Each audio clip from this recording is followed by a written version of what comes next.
എല്ലാവർക്കും സ്വാഗതം. ഇന്ന് നമ്മൾ സവാള വെച്ചിട്ടുള്ള ഒരു ക്രാഫ്റ്റാണ് കേട്ടോ ചെയ്യണത്. ചെറിയ സവാളയായിരിക്കും നല്ലത് ഇതിന് വേണ്ടിയിട്ട്. അപ്പോൾ അതിൻ്റെ മോൾ ഭാഗം ഒന്നിങ്ങനെ കട്ട് ചെയ്തിട്ട് മാറ്റി വെക്കാം. ഇനി നമ്മൾ സവാള കറി വെക്കാൻ വേണ്ടിയിട്ടാണെങ്കിൽ നമുക്കിങ്ങനെ കട്ട് ചെയ്തെടുക്കാവേ. അല്ലെങ്കിൽ ഇതുപോലെ വരഞ്ഞു കൊടുത്തിട്ട് തൊലി മാത്രം വരഞ്ഞു കൊടുത്തിട്ട് അതൊന്ന് പൊളിച്ചെടുത്താൽ മതി. ഇങ്ങനെ പൊളിച്ചെടുക്കുന്നതാണ് നമുക്ക് എളുപ്പം. പിന്നെ നമ്മൾ കട്ട് ചെയ്യാനൊന്നും നിൽക്കണ്ടല്ലോ.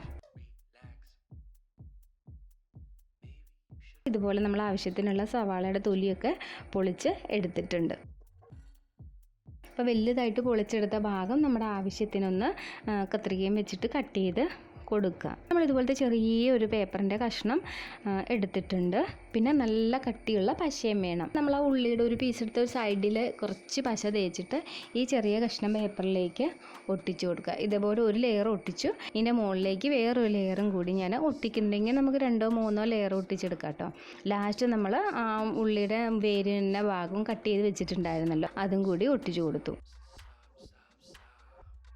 ഇനി നമ്മൾ പൂവൊക്കെ ഉണ്ടാക്കുമ്പം ഉപയോഗിക്കുന്ന ടേപ്പ് ഉണ്ടല്ലോ, അങ്ങനത്തെ ഗ്രീൻ ടേപ്പ് എടുത്തിട്ടുണ്ട്. എന്നിട്ട് ഇതുപോലെ ഒന്ന് കട്ട് ചെയ്ത് കൊടുക്കുക ട്രയാങ്കിൾ ഷേപ്പിൽ. എന്നിട്ട് സ്റ്റാർ പോലെ ഇങ്ങനെ വെച്ച് കൊടുക്കും നമുക്ക് ഈ പൂവിൻ്റെ അടിയിലേക്ക് വെക്കാൻ വേണ്ടിയിട്ട്. പിന്നെ നമ്മളൊരു കമ്പി എടുക്കുക, നൂൽക്കമ്പി എടുത്തിട്ട് ഇതുപോലെ വളച്ച് കൊടുക്കണം. ലോലിപോപ്പ് ഒക്കെ ഷേപ്പിൽ, ആ ഷേപ്പിൽ ഇങ്ങനെ നന്നായിട്ട് വളച്ച് കൊടുക്കണം. എന്നിട്ട് താഴേക്കും കൂടി ഒന്ന് മടക്കി വെച്ച് കൊടുക്കുക. ഇതുപോലെ ആക്കിയെടുക്കുക. ഇനി നമ്മൾ അതേലും പശ വെച്ചിട്ട് ഈ പേപ്പറിലേക്ക് ഒട്ടിച്ചു കൊടുക്കാം. വേണമെങ്കിൽ കുറച്ച് ഫെവിക്വിക്കും കൂടി വെക്കാൻ, പെട്ടെന്ന് ഒട്ടിയിരിക്കാൻ വേണ്ടിയിട്ട്. ഇനി നമ്മൾ ആ ചെയ്ത് വെച്ച ഗ്രീൻ ടേപ്പ് വെച്ച് ചെയ്ത ഭാഗം കൂടി ഇതിൻ്റെ അടിയിലേക്ക് വെച്ച് കൊടുക്കണം.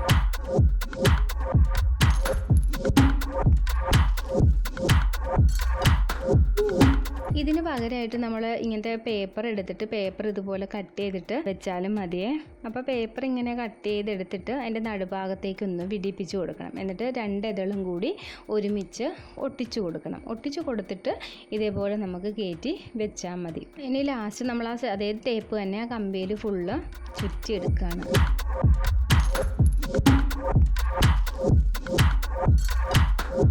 ഇതിന് മുട്ട് ചെയ്യാൻ വേണ്ടിയിട്ട് ആ നൂൽക്കമ്പി എടുത്തിട്ട് ഇങ്ങനെ സ്പ്രിങ് പോലെ ചുറ്റിയെടുക്കുക. എന്നിട്ട് അതിലേക്ക് ഇത് ഒട്ടിച്ച് കൊടുത്താൽ മതി. അങ്ങനെ സ്പ്രിങ് പോലെ വെക്കുന്നത് എന്താണെന്ന് വെച്ചിട്ടുണ്ടെങ്കിൽ ഒട്ടിക്കാൻ എളുപ്പത്തിന് വേണ്ടിയിട്ടാണ്. അപ്പോൾ നമ്മൾ ചെയ്ത പൂക്കളെല്ലാം കൂടി ഒന്ന് സെറ്റ് ചെയ്ത് വെക്കുന്നുണ്ട്. ഇനി നമുക്ക് ഫ്ലവർ വേസിൻ്റെ അകത്തോ കുപ്പിക്കകത്തോ ഒക്കെ ഇട്ട് വയ്ക്കാം. അപ്പോൾ ഇന്നത്തെ വീഡിയോ നിങ്ങൾക്ക് എല്ലാവർക്കും ഇഷ്ടമായെന്ന് വിചാരിക്കുന്നു. അപ്പോൾ അടുത്ത ദിവസം വേറൊരു നല്ല വീഡിയോ ആയിട്ട് വീണ്ടും കാണാം.